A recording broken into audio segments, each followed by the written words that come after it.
Hey guys, Dr. Justin Marcajon here. Today we're going to be talking about Hashimoto thyroiditis, autoimmune thyroid issue, and low iron. Can low iron be a factor with optimal thyroid health? Yes, we're going to dive into that topic here today. Before we do, please smash the like button, make sure you sub and hit the bell.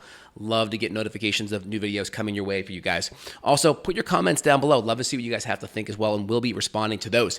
So first off, out of the gate, iron is very crucial for helping to synthesize and make thyroid hormones.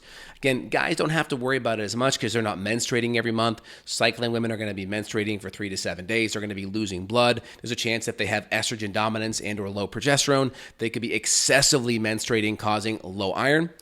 Women who are menopausal, they no longer have that menstruation flow. So if that's an issue, that variable is now crossed off. Now, it's possible there could be vegan vegetarian diet where there's just not enough high quality animal heme-based iron that's better absorbed and that actually increases your stored iron called ferritin. So if you're vegan or vegetarian, that could interact with cycling women, menopausal women, and even guys. And also, if it's chronic gut issues where you're not really breaking down your proteins and your fats, you're not making enough hydrochloric acid to ionize your minerals, especially iron and ferritin, or iron and converting it to ferritin, which is your stored iron, that could be a problem too. And if we have chronic gut inflammation from gut bugs, infections, diarrhea, chronic gut inflammation, right? Maybe we have elevations of calprotectin or eosinophilic protein on our blood test or stool test. That could tell us that maybe there's some malabsorption there too. So that's possible as well. So when we deal with thyroid issues, we don't just look at the thyroid, we look at the entire system and we look at all the nutrients that need to come in, get absorbed and assimilated to help make and run these different thyroid pathways. Well, let's dive in here off the bat here. So first off, good article, multiple nutritional factors and the risk of Hashimoto's thyroiditis. So really good article here out of the gate. So a couple of things I want to highlight. Chronic exposure to excess iodine intake induces autoimmune thyroid issues. So really important here out of the gate. You got to be careful of the excess iodine, especially over 500 micrograms to 1 milligram. That could potentially drive autoimmune thyroid issue. Be very careful of that. Also, selenoproteins are essential to thyroid action. They're going to help make glutathione peroxidase. Glutathione is going to help modulate your T regulatory cells.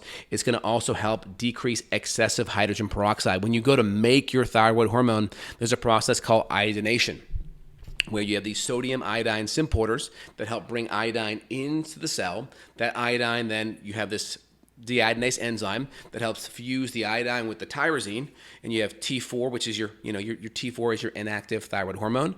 That is basically 4 molecules of iodine and a tyrosine amino acid, and you have this thyro binding protein, which is going to basically be tyrosine based. And so you have these 4 molecules of iodine. The enzymes that help bind that are going to be selenium based, and iron plays a big role as well. So a couple things here out of the gate. You're going to see genetic data implicates the anti-inflammatory selenoprotein. So selenium is very anti-inflammatory. It's also going to talk about here that selenium proteins can reduce thyroid peroxidase. So it's decreasing your thyroid antibodies here. Iron deficiency impairs thyroid metabolism. Right here, the TPO, the enzyme responsible for the production of thyroid hormone, is a heme iron-containing enzyme. An enzyme which becomes active at the surface of that thyroid tissue, and that Hashimoto's thyroid patients are frequently iron deficient, since autoimmune thyroid gastritis, which impairs iron absorption, is a common comorbidity. So you can have a lot of gut issues as well that can decrease the stomach acid and impact the absorption.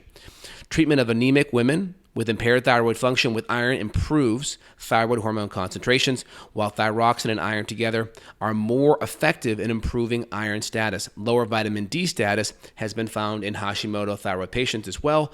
Why? Because vitamin D plays a major role modulating the immune system. It's going to help modulate T regulatory cells. Up above, when we talked about selenium right here, that impacts the glutathione peroxidase enzyme. And that's going to help modulate the immune system too. So very important out of the gate. So vitamin D. And then, however, other data and the lack of trial evidence suggest that low vitamin D status is more likely the result of autoimmune process that includes vitamin D receptor dysfunction. So really important here out of the gate. Clinicians should check patients' iron levels, especially in menstruating women, so if you're cycling age, and vitamin D status to correct deficiencies. Adequate selenium intake is vital in the areas of iodine sufficient in iodine deficiency or excess, right? If you're doing too much iodine and you don't have enough selenium, you're spitting out a whole bunch of hydrogen peroxide that can drive inflammation. So very important that we have enough selenium. If you have overtly low iodine, then you're not going to have enough of that sodium iodine symporter to bring that iodine into your cells and to synthesize the thyroid hormone, bind those 4 molecules of iodine to that tyrosine, thyroglobulin protein to make thyroid hormone. Hope that helps, guys, out of the gate. And again, this article here was in the journal Thyroid, Multiple Nutritional Factors and the Risk of Hashimoto's Thyroiditis. Hope that helps out of the gate. So when we look at thyroid patients, right, we're looking at not just iron, but how do you even pick up iron, right? We didn't even talk about the diagnosis. So most of your conventional docs are going to run a CBC, which will contain your red blood cells, your hemoglobin, your hematocrit. It may also look at like your indices, like MCH, mean corpuscular hemoglobin, mean corpuscular hemoglobin concentration, mean corpuscular volume. If those goes low, that tends to mean lower iron. If they go very high, the top 10, 20% of the range, that can mean lower B vitamins, B12, folate, potentially B6. Now, with the CBC, red blood cells below 4.2 starts to say maybe there's some low iron. Maybe hematocrit below that, in that lower part of the range. Off the top, I want to say maybe 33 through 35. And then we have hemoglobin, right, below 13. So these are good markers. Now, again, you may not be flagged though, right? Your conventional MD may say, well, if it's not red, it's fine. But we got to look at it and say, well, 95% of the population fits in the normal range. But we know going to an airport, 95% of the population isn't healthy, right? So we want to have an optimal range, not a disease range.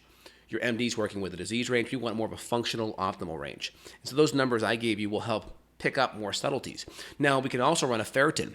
Ferritin is more of your stored iron, right? So think of iron serum. Think of iron serum as like money in your wallet, right? It's what's in your wallet that you have accessibility to right now.